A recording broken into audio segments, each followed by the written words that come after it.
बिस्मिल्लाहिर्रहमानिर्रहीम। आज का जो हमारा टॉपिक है जी वो है एम एस एक्सेस के हवाले से। और एम एस एक्सेस जो है माइक्रोसॉफ्ट एक्सेस, जो कि आपने नाम सुना होगा। जब आप ऑफिस इंस्टॉल करते हो तो उसके साथ Microsoft Word, Excel, PowerPoint और ये सारी एप्लीकेशन एक साथ इंस्टॉल होती है। तो उसके साथ वर्ड हो जाएगा, एक्सेल हो जाएगा, पावर पॉइंट हो जाएगा और साथ एम एस एक्सेस जो है वो भी साथ ही इंस्टॉल हो जाता है। तो एम एस एक्सेस आपके पास जो है इसके अपने फीचर्स हैं, अपने बेनिफिट्स हैं। माइक्रोसॉफ्ट वर्ड के अपने हैं, एक्सेल के अपने हैं, पावर पॉइंट के अपने अपने यूजेस हैं इनके। और ऑब्वियसली डिफरेंट है, इसका मतलब कोई और सेपरेट ये पर्पस कर रहे हैं।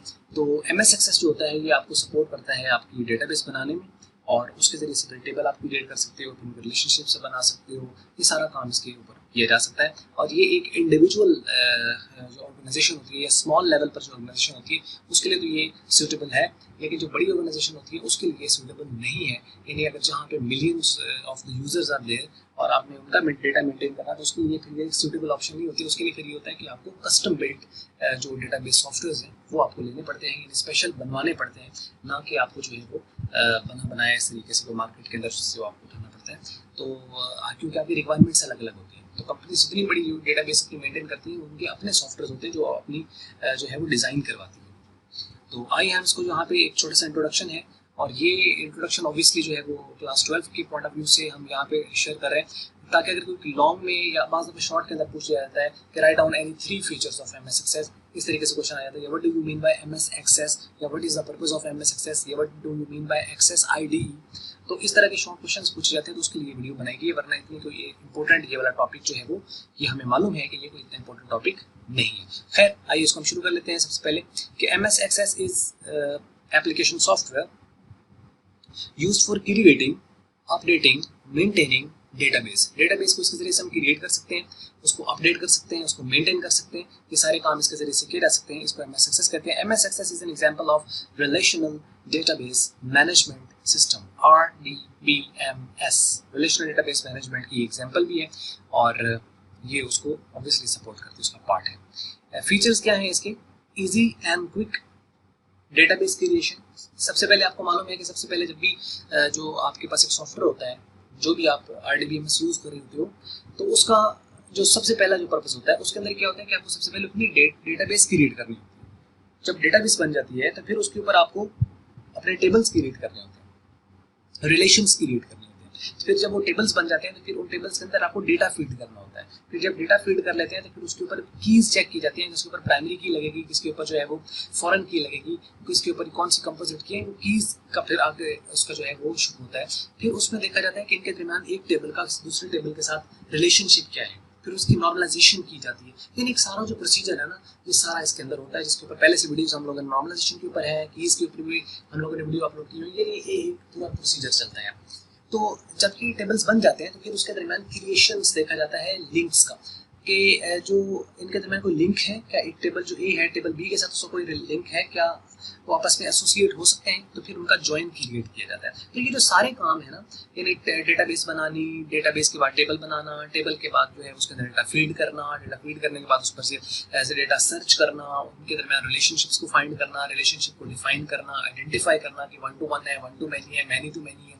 आइडेंटिफाई करने के बाद फिर उनके रिलेशनशिप्स को बनाना, जिसको हम जॉइन कहते हैं, वो फिर रिलेशनशिप्स बनाए जाते हैं।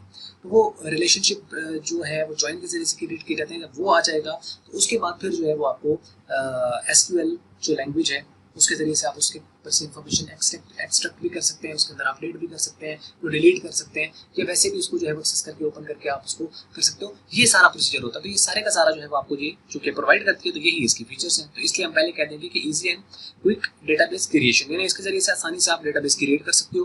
क्विक टेबल क्रिएशन, चूंकि टेबल क्रिएट करना उसके बाद उससे आसानी से टेबल क्रिएट किया जा सकता है।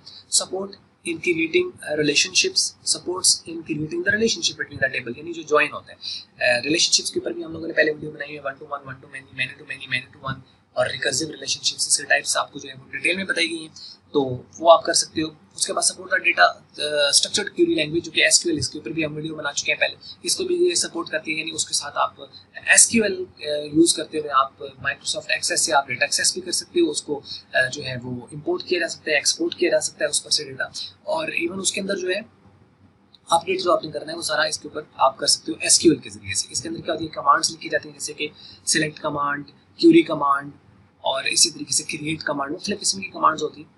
तो उसके बाद है provide easy and well structured ID. इसका जो एनवायरनमेंट होता है वो काफ़ी यूज़र फ्रेंडली होता है। यूज़र फ्रेंडली से क्या मुराद है कि यानी इसके अंदर जो इन्फॉर्मेशन होती है ना वो आसानी से आप जो है उसको ले सकते हो और उसको जो है वो एक्सेस भी किया जा सकता है। और यानी एक ले मैन पर्सन जो होता है, आम जिसको थोड़ा बहुत पता है, तो उसको अगर थोड़ा सा बता दिया जाए तो उसके लिए मुश्किल नहीं है, क्योंकि इसके अंदर आपको कुछ ज़्यादा टाइप तो करना नहीं है अनलेस कि आप एसक्यूएल आप यूज़ कर रहे हो। तो इसका जो एनवायरनमेंट होता है वो यूज़र फ्रेंडली होता है, जैसे कि विंडो का होता है, क्योंकि ये जो है वो सपोर्ट करते हैं आइकन्स वगैरह को, मेन्यू वगैरह को, तो इसलिए हम ये कह देते हैं कि ये आसान है, ईजी है और वेल स्ट्रक्चर्ड है। Option for using the query form report ये कि जो कि आपके पास कंपोनेंट्स कहलाते हैं डेटाबेस के, तो ये जो है ये बेस के अंदर सपोर्ट करता है, ये इनको आप एक्सेस वगैरह कर सकते हो। तो provide the option of import and export update, इसके जरिए से आप डेटा इंपोर्ट भी कर सकते हो किसी अदर सोर्स से, और किसी अदर सोर्स के ऊपर आप डेटा एक्सपोर्ट भी कर सकते हो according to your security permission जो भी आपने उसके ऊपर इम्पोज की हुई है। Provides the option of creating the hyperlinks, hyperlink इसके ऊपर जो होता है वो क्रिएट किया। हाइपरलिंक क्या होता है कि आपके पास एक लिंक होता है जिसको आप क्लिक करके किसी एक दूसरे सोर्स के ऊपर आप मूव कर सकते हो, दैट्स अ लिंक, ठीक है, यानी किसी एक्सटर्नल प्लेस का ये एक लिंक होता है, वो आप क्रिएट कर सकते हो। दूसरा इसके ऊपर सिक्योरिटी की भी आपके पास ऑप्शंस होती है जो कि आप अपने डेटा को सेफ एंड सिक्योर कर सकते हो। तो रिपोर्ट जनरेटर की आपके पास ऑप्शन होती है, यानी बहुत सारी और फीचर्स हैं, लेकिन चंद एक जहाँ पे बताएगी, क्योंकि पेपर के अंदर कोई ज़्यादा पूछ लेता तो कोई 3 से पूछ लेता है। उसके बाद access ID, ID stand for the integrated development environment, ये हर एप्लीकेशंस का होता है। माइक्रोसॉफ्ट वर्ड का अपना आईडी होता है, एक्सेल का अपना आईडी होता है, गेम जो आप खेलते हो गेम का भी एक अपना आईडी होता है, यानी जहाँ पे कोई ना कोई वर्किंग होनी है, it's a working area where you are creating. जैसे अब मैं आपको ये दिखाऊं तो जो आपको ये स्क्रीन सारी नजर आ रही है यहाँ से लेकर और यहाँ तक, ये इसका आईडी ही है माइक्रोसॉफ्ट वर्ड का, क्योंकि उसके ऊपर ये डॉक्यूमेंट्स जो है वो टाइप हुआ हुआ है। इससे जो बाहर है, यानी इस एज से बाहर जहाँ से आपको ये गायब हो जाता है आपका ये येलो जो आपको नज़र आ रहा है, तो ये इसकी एनवायरनमेंट से बाहर है, यानी जहाँ पे आप अपने डॉक्यूमेंट्स को क्रिएट करते हो, इंसर्ट करते हो, अपडेट करते हो, डिलीट करते हो, मेंटेन करते हो अपना डेटा वगैरह, प्रोग्राम वगैरह, तो उसको जो है वो एक्सेस आईडी कहा जाता है।